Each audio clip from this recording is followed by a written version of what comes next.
All the happy wives and girlfriends and fiancés had high standards. And her current husband, fiance, or boyfriend climbed up to meet her high standards. He didn't ask her to lower the bar, and she didn't budge either. I'm not lowering it. You're gonna have to come up here. The man you're with should worship the ground you walk on. There's no point in entertaining a relationship with a man who does anything less. With the exception of incels, heterosexual men will do whatever it takes to attract a woman. When you accept crumbs from men, you're communicating to them that crumbs are all they need to provide women. When you make it known that you're not willing to accept anything less than exceptional treatment, you might lose some men along the way, but one, those men weren't meant for you anyway, and two, they might think twice before they try to approach the next woman with the same bare minimum treatment. And if the next woman a man encounters after losing you also communicates that she won't accept anything less than exceptional treatment, well, after a certain point, these men are either going to have to change their tactics and do better or remove themselves from the dating pool, which is a win either way. Society has done a really good job at convincing women that we deserve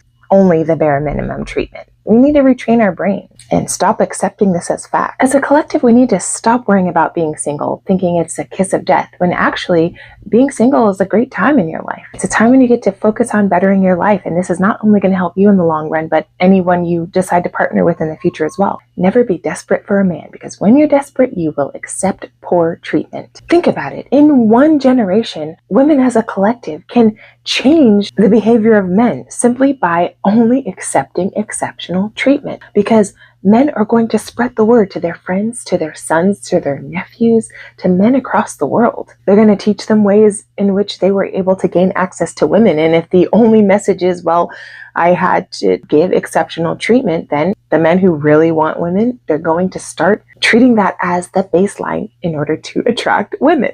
And the men who refuse to step up are going to continue to be alone. So the next time you find yourself about to accept a dinner date at Taco Bell, you can simply say, no thanks, I don't consider fast food restaurants as a good place to go on a date. So we had a gym date a few days ago, and after the gym, we went to go get Taco Bell. He drove us there.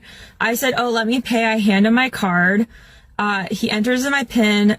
Card declines. Card declines again. So finally he pays. I'm like, wow, this is fucking embarrassing. The next time a man you're seeing refuses to get you flowers, even though he knows that's what you love, you can simply say, well, you know what? This has been fun, but I expect more. So I'm going to let you go find someone who you're more compatible with. And I'm just going to go find someone who is willing and happy to get me flowers. No hard feelings. Or hard feelings if you want to be confrontational about it. I've just been asking for flowers since the relationship started. He gave me a paper origami flower. I brought it up in person a bunch of times, like, hey, you should really give me flowers, it's important. And he'll come up with every excuse and then be like, oh, but if I got you flowers, like, tomorrow, like, right now, that wouldn't solve the issue, would it? If your boyfriend knows you love carrot cake but refuses to get it for you because he doesn't like carrot cake and instead gets you red velvet cake, just let him know, thanks anyway, but I'll be celebrating this birthday and all future birthdays without you. Well, my favorite cake is carrot cake, and Dale insists on getting me red velvet every year. He refuses to get me cake I like. Not cake material. It's also not your birthday. Yeah. I know, but damn, I just can't make myself. I can't force myself to buy a carrot when cake. When you're buying cake terrible. for your wife, buy what she wants. If your boyfriend agrees to come watch you run a marathon, saying he'll bring food that he packed for you, but then eats it before you get a chance, you could tell him, oh, I'm so sorry you wasted your time coming here. We're actually no longer together. So I hope you enjoyed that food and, well, take care. I don't have any.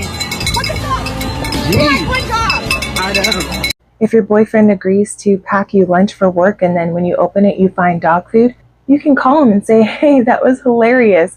I can't wait to tell everyone on the internet how my ex-boyfriend thought it would be such a funny joke to pretend I was his pet instead of his girlfriend. Well, take care. So I forgot my lunch today, and I asked my husband to bring me lunch. We have a bag of dog food. Because you're my dog. Oh, there's two. Joy. Please bring back the dogs are low on food. Whatever you do, resist the urge to be the cool girl and just let him go.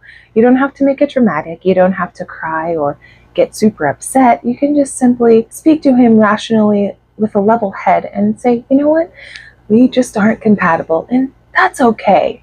I hope you find the person or the dog you're looking for. And then tell him you've got to get going because you have a date to get ready for. He's gonna hate that. You might be thinking, oh, I'm just one person. I couldn't possibly make a difference. And that's the problem. If all women think like that, then that's true. But together, we can. Si se puede. I want you to get out there, start breaking up with these loser men. I believe in you. I believe in us. Let's change the world.